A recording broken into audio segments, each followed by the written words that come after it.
नमस्कार, vision IAS के news today के इस अंक में आप सभी का स्वागत है। इस अंक में हम आपके लिए लेकर आए हैं यूपीएससी परीक्षा की दृष्टि से महत्वपूर्ण कुछ अहम खबरें। इस अंक के साथ मैं हूं दिव्या तोमर। आइए सबसे पहले बात करते हैं इस अंक की खास खबरों के बारे में। वित्त मंत्री ने राष्ट्रीय औद्योगिक गलियारा विकास कार्यक्रम के शीर्ष निगरानी प्राधिकरण की प्रथम बैठक की अध्यक्षता की। आवासन और शहरी कार्य मंत्रालय ने स्ट्रीट वेंडर आत्मनिर्भर निधि महोत्सव का शुभारंभ किया। भारत को यूनेस्को के अमूर्त सांस्कृतिक विरासत की सुरक्षा के लिए अभिसमय 2003 की अंतर सरकारी समिति के लिए चुना गया। केंद्रीय गृह मंत्री ने श्रीनगर में स्वामी रामानुजाचार्य की प्रतिमा स्टैच्यू ऑफ पीस का अनावरण किया। संयुक्त राष्ट्र संघ ने सतत विकास लक्ष्य रिपोर्ट 2022 जारी की और महिला एवं बाल विकास मंत्रालय ने मिशन वात्सल्य योजना पर दिशा निर्देश जारी किए। और आइए अब खबरों पर विस्तार से चर्चा करते हैं। वित्त मंत्री ने राष्ट्रीय औद्योगिक गलियारा विकास कार्यक्रम यानी NICDP के शीर्ष निगरानी प्राधिकरण की प्रथम बैठक की अध्यक्षता की। शीर्ष निगरानी प्राधिकरण को NICDP की गतिविधियों की समय समय पर समीक्षा करने का कार्य सौंपा गया है। NICDP भारत का अवसंरचना कार्यक्रम है। इसका लक्ष्य नए औद्योगिक शहरों को स्मार्ट सिटी के रूप में विकसित करना है। साथ ही अवसंरचना के सभी क्षेत्रों में अगली पीढ़ी की प्रौद्योगिकियों को अपनाना है। इसके तहत भारत अलग अलग औद्योगिक गलियारा परियोजनाओं का विकास कर रहा है। औद्योगिक गलियारे भारत में समर्पित अत्याधुनिक अवसंरचना वाले मल्टी मॉडल परिवहन गलियारे हैं। ये औद्योगिक उद्देश्यों के लिए बाधा रहित तेज आवाजाही प्रदान करते हैं। ये रोजगार के अवसर पैदा करेगा, साथ ही आर्थिक विकास को भी बढ़ावा देगा। इससे समग्र सामाजिक आर्थिक विकास होगा। इसके अलावा NICDP लिमिटेड 11 औद्योगिक गलियारे विकसित कर रहा है। इसमें PM गति शक्ति के विजन को आगे बढ़ाने के लिए 32 नोड्स या परियोजनाएं शामिल हैं। NICDP लिमिटेड वाणिज्य और उद्योग मंत्रालय के उद्योग संवर्धन और आंतरिक व्यापार विभाग DPIIT के तहत एक विशेष प्रयोजन साधन है। नीति आयोग कई परियोजनाओं को भी PM गतिशक्ति के तहत लाने की संभावनाओं पर विचार करेगा। इनमें शामिल है औद्योगिक माल भाड़ा और रक्षा गलियारा, PM मित्र पार्क, मेडिकल, फार्मा और लॉजिस्टिक पार्क आदि। PM Gatishakti multi model connectivity के लिए राष्ट्रीय मास्टर प्लान है। ये अवसंरचना कनेक्टिविटी परियोजनाओं की एकीकृत योजना निर्माण को बढ़ावा देने और इसके कार्यान्वयन में समन्वय के लिए एक डिजिटल मंच है। यह अवसंरचना की लास्ट माइल कनेक्टिविटी की सुविधा प्रदान करेगा। इस तरह से ये लोगों के यात्रा समय को कम करेगा। आपको बता दें कि PM गतिशक्ति के 6 स्तंभ हैं। सबसे पहले व्यापकता, अलग अलग मंत्रालयों और विभागों की सभी मौजूदा या भविष्य की पहलों के लिए एक केंद्रीकृत पोर्टल होना चाहिए। इसके अलावा प्रायोरिटाइजेशन यानी प्राथमिकता के तहत अपनी परियोजनाओं को प्राथमिकता देने के लिए विभागों के बीच अलग अलग क्षेत्रकों पर संवाद करना चाहिए। उपयुक्तता यानी ऑप्टिमाइजेशन, इसके तहत परियोजनाओं में निहित कमियों की पहचान करना, समय और लागत को ध्यान में रखकर सबसे उपयुक्त परिवहन मार्ग का चयन करना शामिल है। समकालिकता यानी कि प्रत्येक विभाग और शासन के अलग अलग स्तरों के बीच कार्य का समन्वय सुनिश्चित करना। विश्लेषणात्मक यानी GIS आधारित स्थानिक योजना और विश्लेषणात्मक उपकरणों के साथ एक ही स्थान पर पूरा डेटा प्रदान करना। इससे क्रियान्वयन एजेंसी को बेहतर सूचना प्राप्त हो सकेगी। इसके अलावा छठा स्तंभ है गतिशील यानी डायनेमिक। इसके तहत उपग्रहों से प्राप्त तस्वीर समय समय पर जमीन पर योजनाओं की प्रगति के बारे में डेटा प्रदान करेगी। इससे परियोजनाओं में हो रही प्रगति को पोर्टल पर नियमित आधार पर अपडेट किया जाएगा। आवासन और शहरी कार्य मंत्रालय ने स्ट्रीट वेंडर आत्मनिर्भर निधि महोत्सव का शुभारंभ किया। स्वनिधि महोत्सव प्रधानमंत्री स्वनिधि योजना की सफलता का उत्सव मनाने के लिए आयोजित किया गया है। ये भारतीय अर्थव्यवस्था में स्ट्रीट वेंडर यानी कि पथ विक्रेता या फिर रेढ़ी पटरी वालों के योगदान को मान्यता देने वाला एक सांस्कृतिक उत्सव है। PM स्वनिधि योजना वर्ष 2020 में शुरू की गई थी। इसके तहत स्ट्रीट वेंडर्स को 10,000 रुपए तक का कार्यशील पूंजी ऋण प्रदान किया जाता है। इससे उन्हें अपनी आजीविका को फिर से शुरू करने में मदद मिलती है, जो कोविड महामारी की वजह से प्रभावित हुई थी। ये आवासन और शहरी कार्य मंत्रालय के तहत एक केंद्रीय क्षेत्र की योजना है। ये स्ट्रीट वेंडर्स के वित्तीय समावेशन के लिए पहला व्यापक प्रयास है।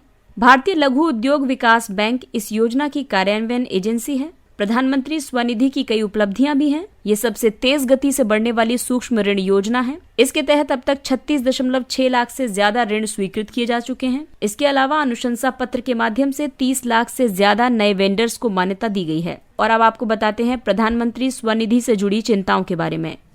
स्ट्रीट वेंडर्स को दिए गए 12 से 13% ऋण गैर निष्पादित परिसंपत्ति हो गए हैं। जागरूकता की कमी के कारण कुछ क्षेत्रों में ऋण वितरण अनुपात कम रहा है। सभी राज्यों में योजना का कार्यान्वयन समान नहीं रहा है। केवल 40% स्ट्रीट वेंडर्स ने ही कोविड-19 के दौरान प्राप्त कार्यशील पूंजी ऋण चुकाया है। अब इस संबंध में विक्रेता प्रमाण और अनुशंसा पत्र प्रदान करने के लिए शिविर लगाए जाने चाहिए और बैंक कर्मचारियों को स्ट्रीट वेंडर्स के प्रति संवेदनशील बनाने की जरूरत है। पीएम स्वनिधि के लाभ ये हुए हैं कि कर्ज राशि को 1 वर्ष की अवधि में मासिक किस्त में चुकाया जा सकता है। समय पर या जल्दी ऋण चुकाने पर 7% की दर से ब्याज सब्सिडी दी जाती है। डिजिटल लेन देन पर प्रोत्साहन के रूप में मासिक कैश बैक दिया जाता है। ऋण शीघ्र चुकाने पर कोई पेनल्टी नहीं लगाई जाती है। अगली खबर महत्वपूर्ण संस्थान से संबंधित है। भारत को यूनेस्को के अमूर्त सांस्कृतिक विरासत की सुरक्षा के लिए अभिसमय 2003 की अंतर सरकारी समिति के लिए चुना गया है। इस समिति में 24 सदस्य होते हैं। इन सदस्यों को समान भौगोलिक प्रतिनिधित्व और रोटेशन पद्धति के अनुसार चुना जाता है। भारत वर्ष 2022 से 26 की अवधि के लिए चुना गया है। भारत का कुल मिलाकर तीसरी बार चयन किया गया है। इससे पहले भारत यूनेस्को की विश्व धरोहर समिति के लिए भी चुना गया था। समिति के कुछ कार्य भी इस तरह से हैं कि इससे कन्वेंशन के उद्देश्यों को आगे बढ़ावा दिया जाएगा। सर्वोत्तम प्रथाओं पर मार्गदर्शन करना, इसके अलावा अमूर्त सांस्कृतिक विरासत की सुरक्षा के लिए सिफारिश करना। ये समिति अमूर्त विरासत की सूची में किसी नई विरासत को शामिल करने के अनुरोधों की भी जांच करती है। इस समिति को अंतर्राष्ट्रीय सहायता प्रदान करने का कार्य भी सौंपा गया है। यूनेस्को अमूर्त सांस्कृतिक विरासत की सुरक्षा के लिए अभिसमय 2003 का उद्देश्य परंपराओं और जीवंत अभिव्यक्ति के साथ साथ अमूर्त विरासत की सुरक्षा भी करना है। इसके 4 मुख्य या कहें प्राथमिक लक्ष्य हैं। सबसे पहले तो अमूर्त सांस्कृतिक विरासत की रक्षा करना, अमूर्त सांस्कृतिक विरासत के लिए सम्मान सुनिश्चित करना, अमूर्त सांस्कृतिक विरासत के महत्व के बारे में जागरूकता बढ़ाना और अंतर्राष्ट्रीय सहयोग तथा सहायता प्रदान करना। वर्ष 2003 के अभिसमय के बाद अमूर्त सांस्कृतिक विरासत की सूची को 5 व्यापक क्षेत्रों में बांटा गया है। अमूर्त सांस्कृतिक विरासत के वाहक के रूप में भाषा सहित मौखिक परंपराएं और अभिव्यक्तियां, प्रदर्शन कलाएं यानी परफॉर्मिंग आर्ट्स, सामाजिक प्रथाएं, अनुष्ठान और उत्सव कार्यक्रम, प्रकृति और ब्रह्मांड से संबंधित ज्ञान एवं अभ्यास और पारंपरिक शिल्प कौशल। अमूर्त सांस्कृतिक विरासत का मतलब है अभ्यास, प्रदर्शन, अभिव्यक्ति, ज्ञान, कौशल और इनसे जुड़े उपकरण, वस्तु, कलाकृतियां और इनसे जुड़े सांस्कृतिक क्षेत्र, जिन्हें समुदाय, समूह और व्यक्ति अपनी सांस्कृतिक विरासत के हिस्से के रूप में पहचानते हैं। अमूर्त सांस्कृतिक विरासत में 14 भारतीय विरासत शामिल हैं। इसमें पिछले वर्ष दुर्गा पूजा को शामिल किया गया, वर्ष 2017 में कुंभ मेला और वर्ष 2016 में योग को जोड़ा गया। केंद्रीय गृह मंत्री ने श्रीनगर में स्वामी रामानुजाचार्य की प्रतिमा स्टैच्यू ऑफ पीस का अनावरण किया। स्वामी रामानुजाचार्य की स्टैच्यू ऑफ पीस को श्रीनगर के सोनवर क्षेत्र में एक मंदिर में स्थापित किया गया है। फरवरी 2022 में प्रधानमंत्री ने हैदराबाद में स्वामी रामानुजाचार्य की 216 फीट ऊंची स्टैच्यू ऑफ इक्वालिटी का भी अनावरण किया था। संत रामानुजाचार्य को रामानुज नाम से भी जाना जाता है। वे एक महान विचारक, दार्शनिक और समाज सुधारक थे।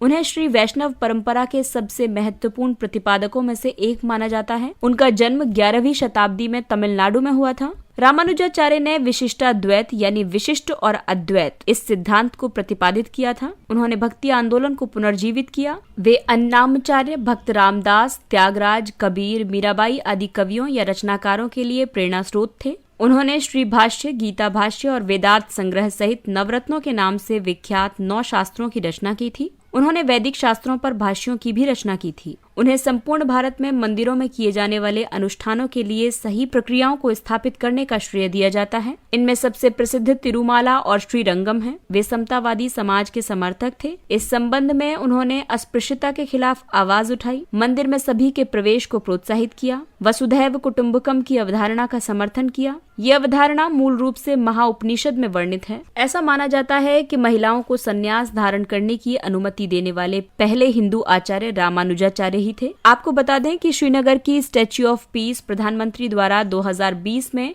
जैन भिक्षु आचार्य श्री विजय वल्लभ सूरीश्वर की राजस्थान अनावरण की गई स्टैच्यू ऑफ पीस से अलग है। इसके अलावा एक स्टैच्यू ऑफ यूनिटी भी है। ये सरदार वल्लभ भाई पटेल को समर्पित विश्व की सबसे ऊंची प्रतिमा है।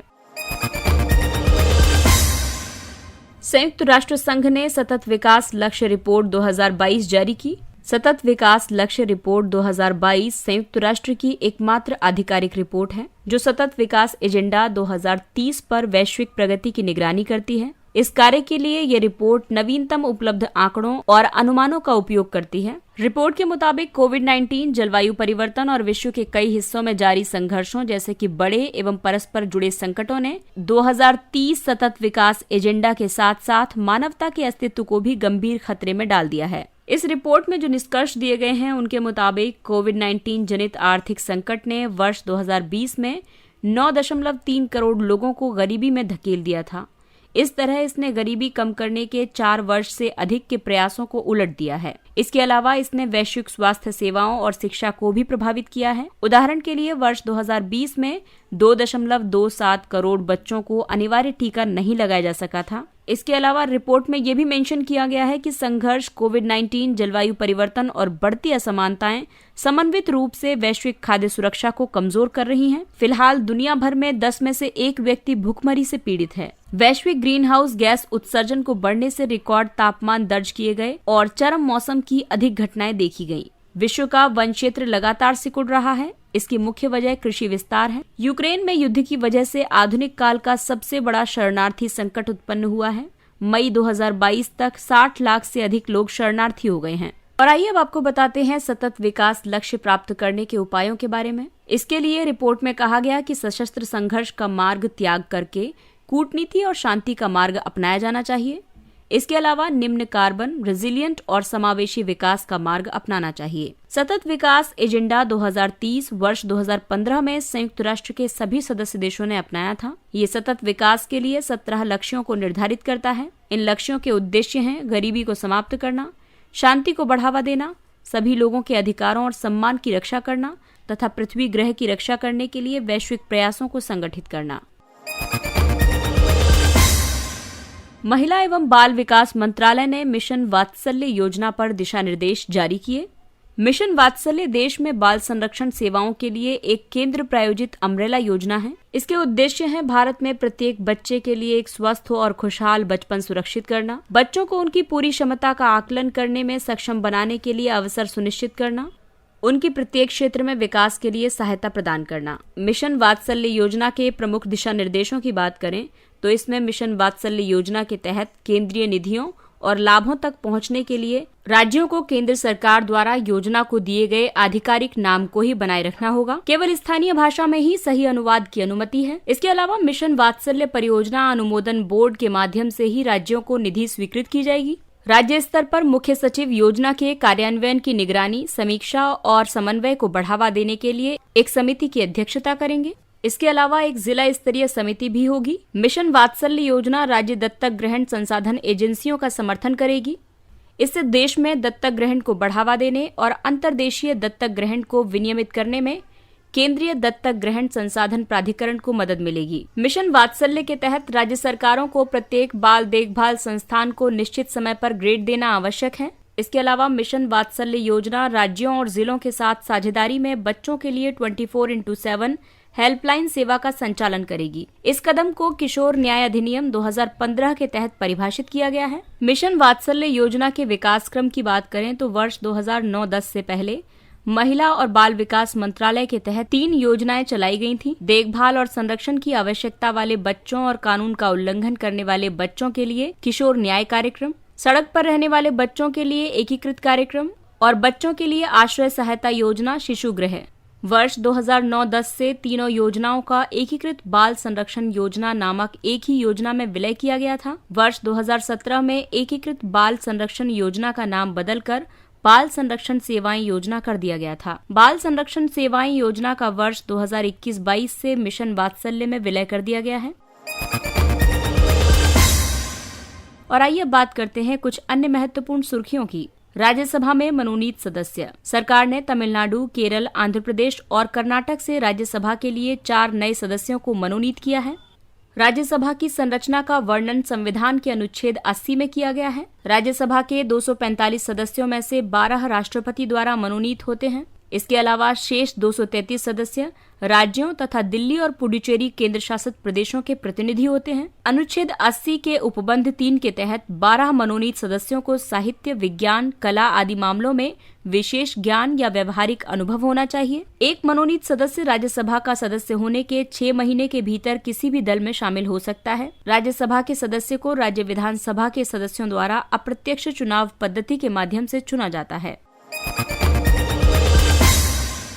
शेरपा। नीति आयोग के पूर्व मुख्य कार्यकारी अधिकारी अमिताभ कांत को G20 सम्मेलन के लिए भारत का नया शेरपा चुना गया है। एक शेरपा एक अंतर्राष्ट्रीय शिखर सम्मेलन जैसे कि G8, G20, परमाणु सुरक्षा सम्मेलन आदि में सदस्य देश के नेता का निजी प्रतिनिधि होता है। ये शब्द नेपाली शेरपा लोगों से लिया गया है। ये हिमालय में पर्वतारोहियों के लिए मार्गदर्शक के रूप में काम करते हैं। शेरपा शिखर सम्मेलन के माध्यम से योजना निर्माण, वार्ता और कार्यान्वयन आदि कार्यों में शामिल होते हैं। प्रत्येक सदस्य देश के लिए प्रति शिखर सम्मेलन में केवल एक शेरपा होता है, हालांकि इसे कई अधीनस्थ शेरपाओं द्वारा सहायता प्रदान की जाती है। स्टार्स यानी strengthening teaching learning and results for states परियोजना। स्टार्स का लक्ष्य 6 राज्यों हिमाचल प्रदेश, राजस्थान, महाराष्ट्र, मध्य प्रदेश, केरल और ओडिशा में स्कूली शिक्षा की गुणवत्ता तथा प्रशासन में सुधार करना है। इसे शिक्षा मंत्रालय के तहत एक केंद्र प्रायोजित योजना के रूप में लागू किया गया है। स्टार्स परियोजना के तहत बेहतर शिक्षा परिणामों से प्रत्यक्ष रूप से जुड़े हुए हस्तक्षेपों को अपनाने, उन्हें लागू करने, उनका आकलन करने और उनमें सुधार करने में राज्यों की सहायता की जाएगी। इसके अलावा बेहतर श्रम बाजार आउटकम के लिए स्कूलों को अपनी रणनीति में बदलाव या सुधार करने के लिए कार्य करना होगा। इसके 2 प्रमुख घटक हैं, राष्ट्रीय स्तर पर अधिगम मूल्यांकन प्रणालियों को मजबूत करना और राष्ट्रीय आकलन केंद्र की स्थापना करना, और दूसरा है राज्य स्तर पर प्रारंभिक बाल शिक्षा और आधारभूत अधिगम को सशक्त बनाना, कक्षा अध्ययन और व्यावसायिक शिक्षा को सशक्त करना तथा उन्नत सेवा आपूर्ति के लिए अभिशासन में सुधार और विकेंद्रीकृत प्रबंधन करना। Global liveability index 2022। इस सूचकांक का प्रकाशन इकोनॉमिस्ट इंटेलिजेंस यूनिट करती है। इस सूचकांक में 173 शहरों को उनकी लिवेबिलिटी या रहने की स्थितियों के आधार पर रैंकिंग प्रदान की गई है। ये रैंकिंग 5 कारकों के आधार पर प्रदान की जाती है और ये कारक हैं स्थिरता, स्वास्थ्य देखभाल, संस्कृति और पर्यावरण, शिक्षा तथा बुनियादी ढांचा। इसमें अधिक भारांश संस्कृति और पर्यावरण तथा स्थिरता को दिया जाता है। इस सूचकांक में भारत में सबसे अच्छा रहने योग्य शहर दिल्ली को रैंक दिया गया है। इसके बाद मुंबई, चेन्नई, अहमदाबाद और बेंगलुरु का स्थान है। इसमें वियना को सर्वोत्तम रहने योग्य शहर के रूप में सर्वोच्च रैंक प्रदान किया गया है। वर्स्ट हैंड ये एक समाजशास्त्रीय अवधारणा है। इसका उपयोग समाज में सामाजिक कार्य को बेहतर ढंग से समझने के लिए गुणात्मक शोध में किया जाता है। वेस्ट हैंड एक जर्मन शब्द है। इसका हिंदी में मतलब है समझ या फिर समझना। इसे मैक्स वेबर, जो कि समाजशास्त्र के संस्थापक जनकों में से एक माने जाते हैं, इन्होंने लोकप्रिय बनाया था। वर्स्ट हैंड के लिए शोधकर्ताओं को स्वयं को एक व्यक्ति विशेष की स्थिति में रखने की जरूरत होती है। इससे इस व्यक्ति विशेष के कार्यों के पीछे के अर्थ और उनके कार्यों की प्रेरणा, उद्देश्य या परिणामों से जुड़े अर्थों को देखना तथा समझना संभव हो सकता है। ये इसलिए भी महत्वपूर्ण है क्योंकि विभिन्न संस्कृतियों और समाजों में कार्यों के अलग अलग अर्थ हो सकते हैं। Dragon fruit. केंद्र ने ड्रैगन फ्रूट की कृषि को बढ़ावा देने का निर्णय लिया है। ड्रैगन फ्रूट की पोषण क्षमता के कारण इसकी वैश्विक बाजार में ज्यादा मांग है और इसी को ध्यान में रखते हुए केंद्र ने अगले 5 वर्षों में ड्रैगन फ्रूट के कृषि क्षेत्र को वर्तमान 3000 हेक्टेयर से बढ़ाकर 50,000 हेक्टेयर करने की योजना बनाई है। ये कैक्टेसी कुल से संबंधित एक उष्णकटिबंधीय फल है। ये मध्य अमेरिका की एक स्थानिक प्रजाति है। भारत में इसे कमलम के नाम से जाना जाता है। इसका वैज्ञानिक नाम हाइलोसेरियस अंडेटस है। ड्रैगन फ्रूट को मधुमेह के रोगियों के लिए अच्छा माना जाता है। इसमें कैलोरी की मात्रा कम होती है। इसकी कृषि के लिए अधिक जल की जरूरत नहीं होती है। इसकी कृषि शुष्क भूमि पर भी की जा सकती है। इसे कर्नाटक, केरल, तमिलनाडु, महाराष्ट्र, गुजरात, ओडिशा, पश्चिम बंगाल, आंध्र प्रदेश आदि राज्यों में उगाया जाता है। डेरेचो। संयुक्त राज्य अमेरिका में कई राज्य डेरेचो नामक एक तूफान से प्रभावित हो गए हैं। इस तूफान से आकाश का रंग हरा हो गया है। यह हरा रंग बड़ी मात्रा में जल धारण करने वाले इस प्रकार के तूफानों के साथ प्रकाश की परस्पर प्रक्रिया की वजह से होता है। एक डेरेचो एक व्यापक, लंबे समय तक रहने वाला और सीधी रेखा में गति करने वाला तूफान है। इस दौरान तेज बौछारें पड़ती हैं या आंधी आती है। सीधी रेखा में गतिमान तूफान वे होते हैं जिनमें वायु का कोई घूर्णन नहीं होता है, जबकि टॉर्नेडो में वायु राशि का घूर्णन होता है। एक तूफान को डेरोचे के रूप में वर्गीकृत करने के लिए इसमें कम से कम 93 किलोमीटर प्रति घंटे की गति से वायु का प्रवाह होना चाहिए। ये गर्म मौसम में होने वाली परिघटना है, इसलिए एक डेरेचो को आमतौर पर गर्मियों के दौरान देखा जाता है। Aditya L1 science support cell ने एक कार्यशाला का आयोजन किया। ये आयोजन आदित्य L1 से प्राप्त डेटा का उपयोग करके वैज्ञानिक विश्लेषण के लिए किया गया है। आदित्य L1 मिशन सूर्य का अध्ययन करने वाला भारत का पहला समर्पित अंतरिक्ष यान मिशन है। इसे पृथ्वी से लगभग 1.5 मिलियन किलोमीटर दूर लैग्रेंजियन पॉइंट के चारों ओर एक प्रभामंडल कक्षा में स्थापित किया जाएगा। लैग्रेंज पॉइंट पर दो बड़े पिंड यानी कि जैसे सूर्य और पृथ्वी का गुरुत्वाकर्षण बल एक छोटे पिंड को उनके साथ गति करने के लिए आवश्यक अभिकेंद्रीय बल के ठीक बराबर होता है। आदित्य L1 सूर्य की गतिशील प्रक्रियाओं की व्यापक समझ को सक्षम करेगा। ये सौर भौतिकी और हेलियोफिजिक्स से संबंधित कुछ समस्याओं का समाधान भी प्रस्तुत करेगा। गीगामेश एक अभिनव वायरलेस नेटवर्क समाधान है। ये उपनगरीय और ग्रामीण क्षेत्रों में फाइबर जैसी बैंडविड्थ इंटरनेट सेवाएं प्रदान कर सकता है। इसका उद्देश्य 4G अवसंरचना में कंजेशन जैसे मुद्दों का समाधान करना है, साथ ही उच्च तकनीकी और सस्ती इंटरनेट कनेक्टिविटी प्रदान करना है। इसे डीप टेक स्टार्टअप एस्ट्रोम ने विकसित किया है। इस स्टार्टअप को भारतीय विज्ञान संस्थान के अंतर्गत technology innovation hub, artificial intelligence and robotics technology park यानी आर्ट पार्क ने समर्थन प्रदान किया है। ऑन्कोलिटिक वायरोथेरेपी हाल के वर्षों में सबसे आशाजनक कैंसर रोधी उपचारों में से एक है। इसमें ऑन्कोलिटिक वायरस का उपयोग किया जाता है। ऑन्कोलिटिक वायरस ट्यूमर कोशिकाओं में चयनित रूप से प्रतिलिपि बनाने और उन कोशिकाओं को नष्ट करने में सक्षम है। बाद में ये प्रणालीगत एंटी ट्यूमर प्रतिरक्षा प्रतिक्रिया को प्रेरित करता है। ये आसपास की स्वस्थ कोशिकाओं के निकट रहते हुए कैंसर कोशिकाओं को नष्ट कर सकता है। ये उत्तकों को नुकसान नहीं पहुंचाता है। ईओइस कैंसर कॉब्रेंसिस एक 305 मिलियन वर्ष पुराना जीवाश्म है। इसे न्यू मैक्सिको में पाए गए एक अपूर्ण कंकाल से पहचाना गया है। ये वारानोपिडे से संबंधित है। वारानोपिडे सरीसृपों का एक विलुप्त कुल था। इस कुल में मॉनिटर लिजर्ड जैसे सरीसृप थे। इसकी पहचान वृक्ष पर चढ़ने वाले सबसे पुराने सरीसृप के रूप में की गई है। इसके साथ ही ये अंक समाप्त होता है। अगले अंक में फिर मुलाकात होगी कुछ अन्य महत्वपूर्ण खबरों के साथ। तब तक अपना ख्याल रखिए, सुरक्षित दूरी बनाए रखिए, मास्क पहनिए, हाथ और चेहरा साफ रखिए, क्योंकि कोरोना अभी पूरी तरह से समाप्त नहीं हुआ है। इसलिए अपनों का और अपना विशेष ध्यान रखें। और अगर आपको हमारा कंटेंट पसंद आ रहा है तो इसे लाइक, सब्सक्राइब और शेयर करें। इसके साथ ही विजन IAS की पूरी टीम आपसे इजाजत लेती है। नमस्कार, थैंक यू फॉर लिसनिंग।